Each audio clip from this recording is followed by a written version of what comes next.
अपना उत्तराखंड देख रहे हैं आप, मैं हूं आपके साथ आरजू साई। ऊखीमठ से खबर है, वहां से बाबा की उत्सव डोली रवाना हो चुकी है। केदारनाथ धाम के लिए रवाना हुई बाबा की उत्सव डोली आर्मी बैंड की धुनों पर सैकड़ों श्रद्धालुओं के साथ रवाना हुई। प्रथम रात्रि प्रवास के लिए आज उत्सव डोली विश्वनाथ मंदिर पहुंचेगी। 3 मार्च को भगवान केदारनाथ की उत्सव डोली द्वितीय रात्रि फाटा में, 4 मई को भगवान की डोली पहुंचेगी गौरीकुंड और फिर 5 मई को विभिन्न पड़ावों से होते हुए केदारनाथ धाम पहुंचेगी डोली। 6 मई को बाबा केदारनाथ के कपाट खुल जाएंगे। सैकड़ों की संख्या में लोगों ने इसमें हिस्सा लिया। आज भगवान केदार की डोली वहां से रवाना हो गई है। कल से 4 धाम यात्रा भी शुरू हो जाएगी। आज बाबा केदार की डोली रवाना हुई ऊखीमठ से। आर्मी बैंड की धुन पर ये डोली रवाना हुई। तस्वीरें आप देख सकते हैं, कितना खूबसूरत नज़ारा यहाँ पर देखने को मिल रहा है। तमाम भक्त श्रद्धालु यहाँ पर दूर दूर से पहुंचे हुए हैं डोली के साथ और आर्मी बैंड की धुन पर झूमते हुए भी नजर आए। तस्वीरों में आप देख सकते हैं, एक्सक्लूसिव तस्वीरें आपको दिखा रहे हैं। ऊखीमठ से रवाना हो चुकी है बाबा की डोली। यहाँ पर तमाम श्रद्धालु मौजूद हैं। आर्मी बैंड की धुन पर झूमते हुए नजर आए श्रद्धालु। बाबा केदार की डोली ऊखीमठ से रवाना हुई। यात्रियों का पहला दल ऋषिकेश से रवाना हो जाएगा, जिसके लिए रजिस्ट्रेशन भी हो चुका है। ज्यादा जानकारी शैलेंद्र सिंह रावत हमें देंगे। शैलेंद्र, किस तरह की व्यवस्थाएं हैं वहां पर? हम तस्वीरों में देख पा रहे हैं, बहुत ही खूबसूरत नजारा देखने को मिल रहा है। डोली रवाना हो चुकी है। जी बिल्कुल, मैं आपको बताना चाहूंगा कि पूरी केदार घाटी में जश्न का माहौल है, जिसमें से 4 धाम यात्रा का कल आगाज होने वाला है। और आज जो है बाबा की जो यात्रा है उसका जो है शुभारंभ भी इसे माना जाता है जब ऊखीमठ से डोली रवाना होती है।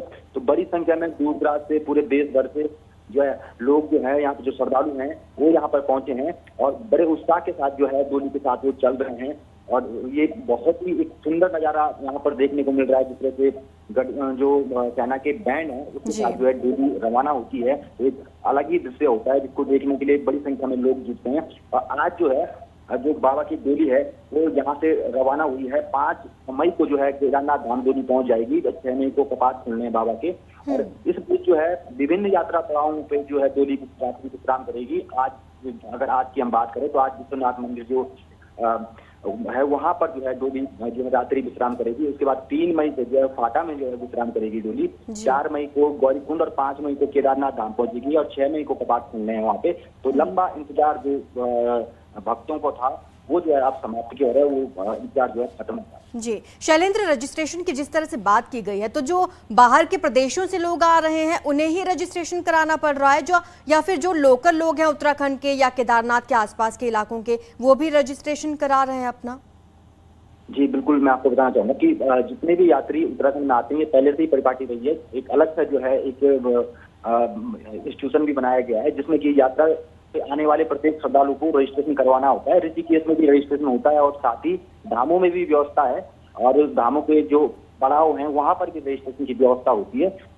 तो रजिस्ट्रेशन लगभग सभी के लिए अनिवार्य होता है। हालांकि जो बिल्कुल स्थानीय लोग होते हैं, जो लोग जो है वहाँ पे कारोबार करने के लिए जाते हैं वो लोग पहले इससे छूट जाते हैं, लेकिन जो है यात्री जो बन के वहाँ जाएगा वो उसका रजिस्ट्रेशन जरूरी होता है। जी, और जिस दिन केदार बाबा के कपाट खुलेंगे उस दिन किसी वीवीआईपी के वहां पर पहुंचने की संभावना है क्या?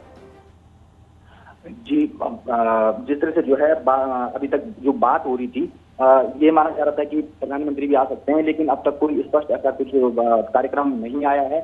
लेकिन इतना संभावना जरूर जताई जा रही है कि जिस दिन कपाट खुलेंगे उस दिन कई वीआईपी वहाँ पे पहुंचेंगे। मुख्यमंत्री भी पहुंच सकते हैं, साथ ही अन्य वीआईपी अन्य प्रदेशों से भी कई लोग वहाँ पर आ सकते हैं। शुक्रिया आपका शैलेंद्र इस तमाम जानकारी के लिए।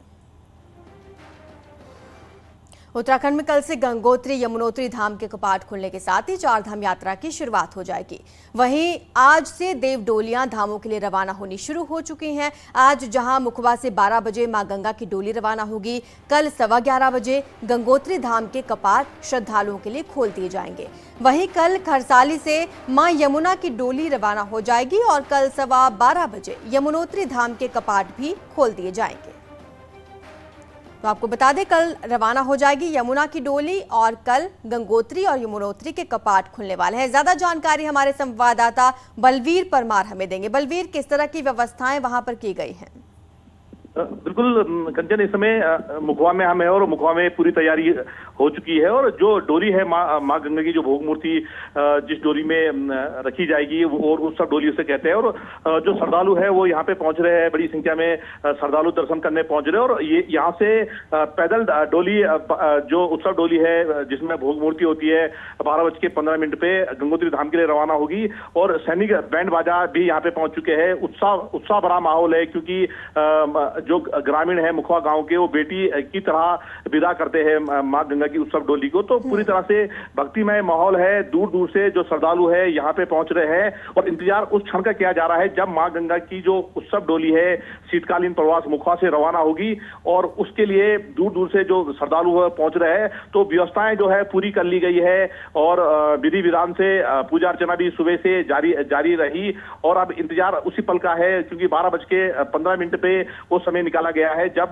जो उत्सव डोली है मुखवा से गंगोत्री धाम के लिए रवाना होगी और आज रात्रि विश्राम जो डोली है भैरव मंदिर में करेगी। इसी तरह से यमुनोत्री धाम में भी व्यवस्थाएं पूरी कर ली गई है क्योंकि यमुनोत्री धाम के कपाट भी कल खुलने हैं और गंगोत्री धाम के कपाट भी कल खुलने हैं। तो कह सकते हैं कि उस क्षण का इंतजार किया जा रहा है कि डोली यहाँ से चलेगी और जब कपाट खुलेंगे देश विदेश के जो श्रद्धालु है वो गंगोत्री और यमुनोत्री धाम में बिल्कुल बलवीर, सभी लोग इसी बात का इंतजार कर रहे हैं कि जल्द से जल्द कपाट खुले।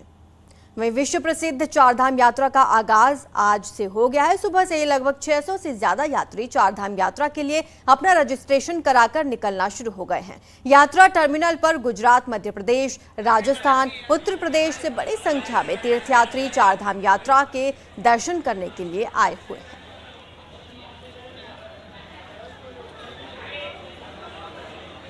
और यहाँ से हम चारधाम की यात्रा में जुड़े हैं।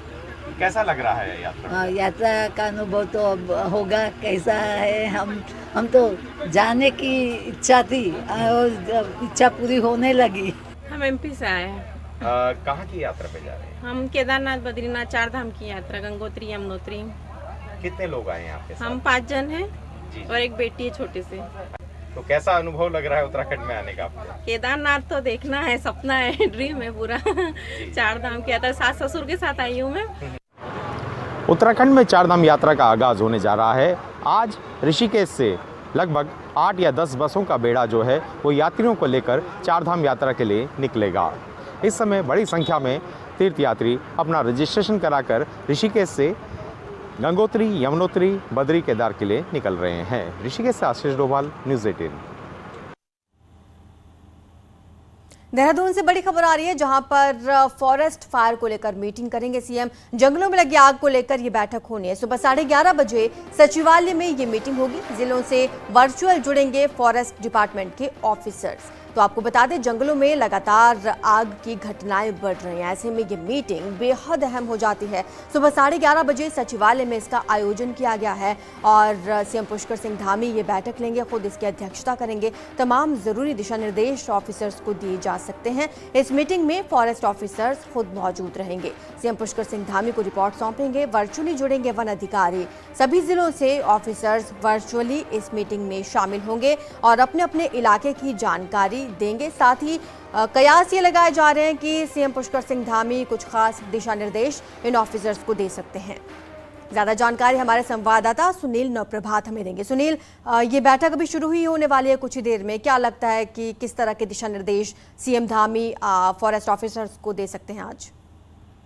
देखिए, उत्तराखंड में पिछले 2.5 महीने से जब से फायर सीजन शुरू हुआ 15 फरवरी के बाद से लगातार जो जंगल हैं वो धधक रहे हैं और चिंताजनक बात यह है कि वाइल्ड लाइफ के लिए रिजर्व जो एरिया है वो भी बड़े पैमाने पर आग की चपेट में है। करीब 81 घटनाएं single wild life reserve area में अभी तक फायर इंसिडेंट के हो चुके हैं, जो अपने आप में चिंताजनक बात है। हालात ये है कि जंगली जानवर जंगल छोड़कर अब बस्तियों का रुख कर रहे हैं। बस्तियों में मैन एनिमल कन्फ्लिक्ट बढ़ रहा है और इसके साथ साथ जो जंगल की आग है उससे मानव क्षति भी बड़े पैमाने पर यहाँ पर हो रही है। अभी तक 6 लोग आग बुझाते समय उसकी चपेट में आकर झुलस गए।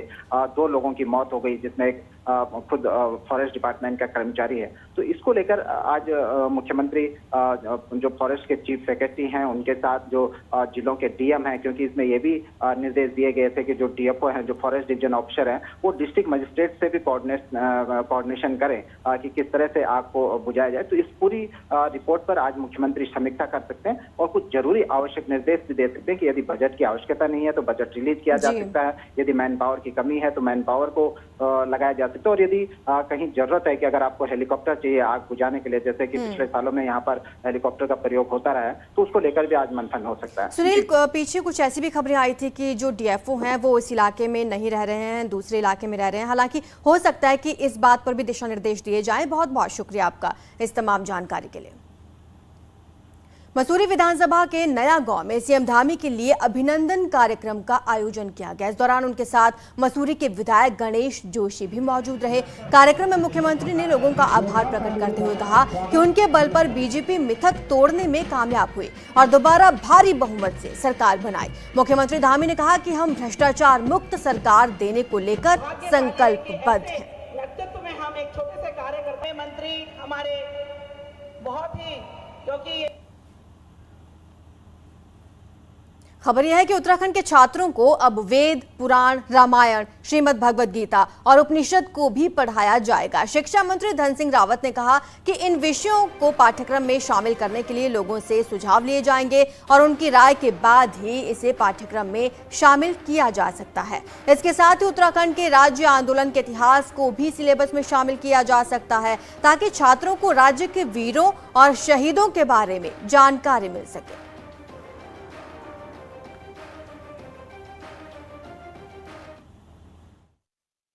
तो हम भी अपने राज्य में अपना उत्तराखंड का इतिहास से लेके हमारी जो वीर यहाँ पे वीरों का इतिहास है उसको लेके ये सारी चीज़ों का समायोजन करने का प्रयास कर रहे हैं। और वेद हो गया, उपनिषद हो गए, रामायण हो गए, हमारे छात्रों को इसका ज्ञान भी हो।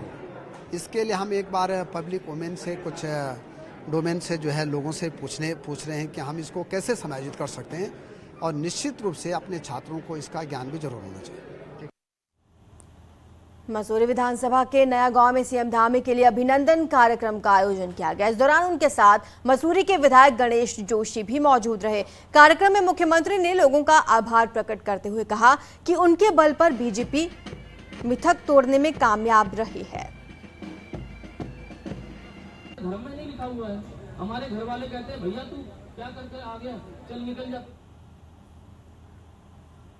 हल्द्वानी में दो पक्षों के बीच हनुमान चालीसा को लेकर विवाद सामने आया। काठ गोदाम में कुछ हनुमान चालीसा का पाठ कर घर लौट रहे थे लोग, तभी कुछ बाइक सवारों ने उन पर पत्थर और धारदार हथियारों से हमला बोल दिया।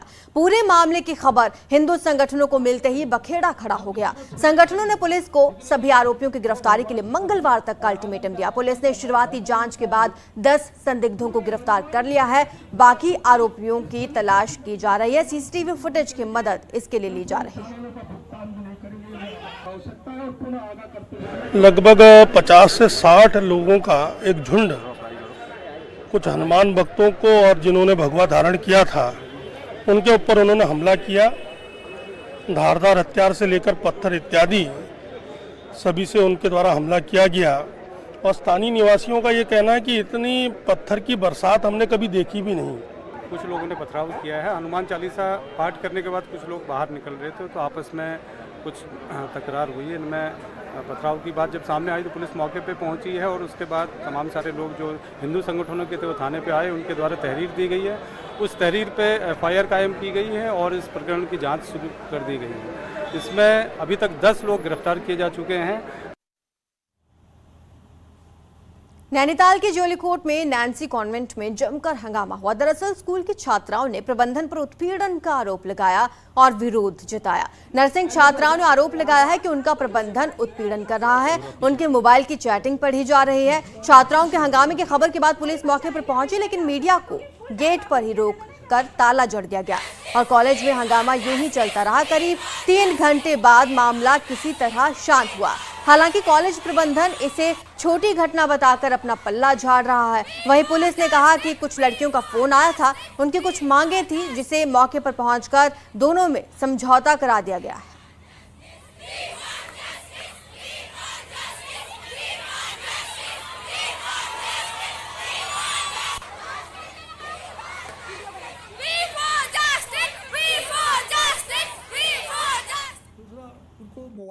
दिन में मांग रहे हैं कि शाम को मिल जाए।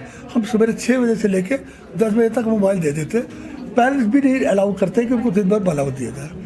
और ये सब उनकी फ्रस्ट्रेशन है, मोह इकट्ठा हो गया, हो सकता है नहीं सेटिस्फाई हो पाए। नैन्सी कॉन्वेंट की स्टूडेंट्स का फ़ोन आया था मेरे लिए कि हम लोग कुछ मांगों को लेकर के यहाँ पर बैठे हुए हैं, तो आप लोग यहाँ पर आ जाएँ। तो हम आए थे, लड़कियों से बात करी तो उनकी कुछ मांगें थी, उस संबंध में जो यहाँ के एमडी साहब थे और फैकल्टी थी उनको बात कराई और वहाँ पे दोनों को आपस में बात करा दी थी, जहाँ पर एमडी साहब ने कुछ मांगे थी उनकी मांगी हैं और फिर स्टूडेंट्स ने अपनी स्ट्राइक ख़त्म कर दी। रुद्रप्रयाग में सेना की कैंटीन में रविवार को अचानक आग लग गई, जिससे 3 करोड़ से अधिक का सामान जलकर राख हो गया। कल शाम को मराठा रेजिमेंट की कैंटीन में अचानक आग लग गई। जब तक जवान कुछ समझ पाते तब तक आग फैल चुकी थी। हालांकि जवानों ने खुद ही आग को बुझाने का प्रयास किया और कैंटीन के सामान को दूसरी जगह शिफ्ट किया, लेकिन फिर भी आग ने काफी सामान अपने आगोश में ले लिया। सूचना पर फायर ब्रिगेड की गाड़ियां मौके पर पहुंची और किसी तरह आग पर काबू पाया। हालांकि आग लगने के कारण अभी स्पष्ट नहीं है, लेकिन आशंका यही जताई जा रही है कि आग शॉर्ट सर्किट से लगी है। वहीं मामले में अभी तक सेना की ओर से कोई आधिकारिक बयान सामने नहीं आया।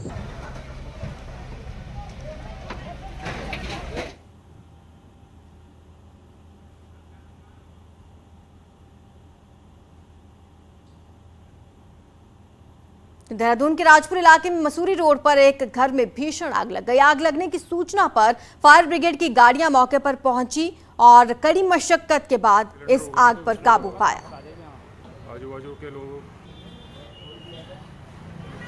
पूरी लपटें देखो, वो कितनी लपटें निकल रही है। उसमें अगर सिलेंडर होगा ना तो विस्फोट होगा, तो आप बता देंगे। यहाँ उत्तराखंड में मई में पारा 40 डिग्री तक जाने की आशंका है। मार्च और अप्रैल में ही बड़ी गर्मी पड़ रही है। मौसम वैज्ञानिक भी सामान्य से ज्यादा इसे बता रहे हैं। हालत ये है कि गर्मियों में इस बार पूरा मार्च और अप्रैल का सीजन ड्राई रहा और ये सिलसिला पूरे मई में देखने को मिल सकता है। मौसम वैज्ञानिकों की माने तो मई जून में भी सामान्य से ज्यादा तापमान रहने का पूर्वानुमान है। हालांकि मई का पहला हफ्ता थोड़ी राहत जरूर दे सकता है। अगले 2-3 दिन पश्चिमी विक्षोभ के चलते प्रदेश के पहाड़ी जिलों में हल्की से मध्यम बारिश के आसार हैं, लेकिन उसके बाद तापमान बढ़ता ही नजर आएगा।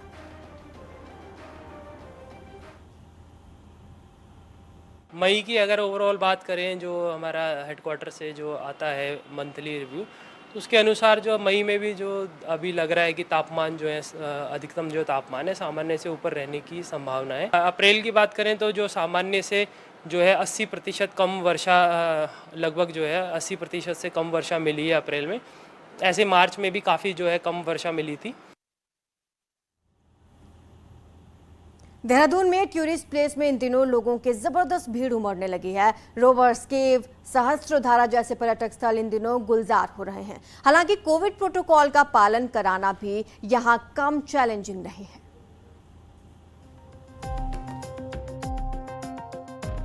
उत्तराखंड में वीकेंड पर लोग जमकर मस्ती करते दिख रहे हैं। मसूरी, देहरादून के टूरिस्ट प्लेस इन दोनों पर्यटकों से गुलजार हैं। हालांकि यहाँ पर कोविड गाइडलाइंस का पालन करवा पाना बहुत मुश्किल हो रहा है। नो मास्क नो एंट्री जैसे बोर्ड्स तो दिख रहे हैं, लेकिन सैलानी इनका पालन नहीं कर रहे। अभी हम अपने तरफ से तो मैडम पूरी तरह से हम किसी को बगैर मास्क की एंट्री नहीं दे रहे। आगे जाके ये लोग कुछ करते हैं वो हमें पता नहीं, ठीक है। वैसे मैडम लोग बैठे हैं वो चालन कर रहे। लोगों का कहना है कि इस भीषण गर्मी में वो पर्यटक स्थलों का रुख कर रहे हैं और यहाँ आकर उन्हें सुकून मिल रहा है। कोविड के खतरे के डर से कब तक घर पर रहें। अभी जो है यहाँ पे कोई जानने वाले हैं, उन्होंने बताया कि यहाँ रॉबर्ट्स केव में जाइए, आपको बहुत अच्छा लगेगा। कि गर्मी इतनी ज़्यादा हो गई है कि ऐसी पानी की जगह ढूंढने के लिए फिर यही आना पड़ा। व्यवस्थाएं तो ठीक है, पार्किंग की भी ठीक ही है, बाकी अभी अंदर जाके देखते हैं अंदर कैसा है। हालांकि कोविड का खतरा तो बना ही है। ऐसे में लोगों की बढ़ती भीड़ प्रशासन के लिए कहीं न कहीं चुनौती बन गई है। ऐसे में खुद ही संक्रमण से बचना आपकी भी जिम्मेदारी है। न्यूज़ 18 के लिए देहरादून से भारती सकलानी की रिपोर्ट। खबर हैरान कर देने वाली है। दरअसल उत्तराखंड में 30% लड़कियां और महिलाएं सिगरेट और नशे की आदी हैं। ये बात सामने स्वास्थ्य विभाग के आंकड़ों से आई है। नशे की बढ़ती प्रवृत्ति के चलते आओ गांव चले उत्तराखंड को तंबाकू मुक्त करें, यह अभियान शुरू हो गया है।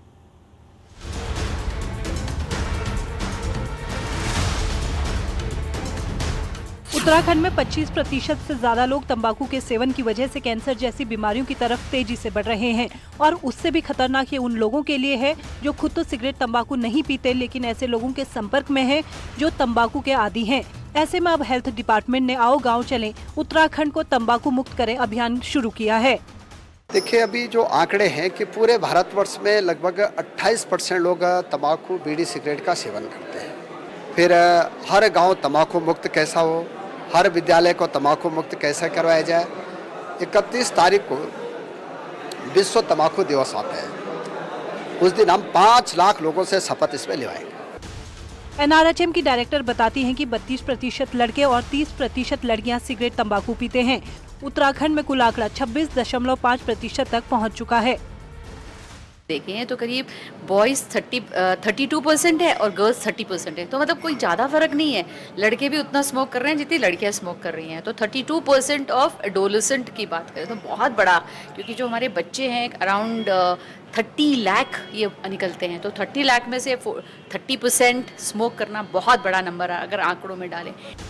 अगले 1 महीने तक गांव-गांव में लोगों को नशे और तंबाकू के सेवन से होने वाले नुकसान को लेकर जागरूकता फैलाई जाएगी। न्यूज़ 18 के लिए देहरादून से भारती सकलानी की रिपोर्ट। और यहाँ रुकेंगे छोटे से ब्रेक के लिए, जल्द हाजिर होंगे।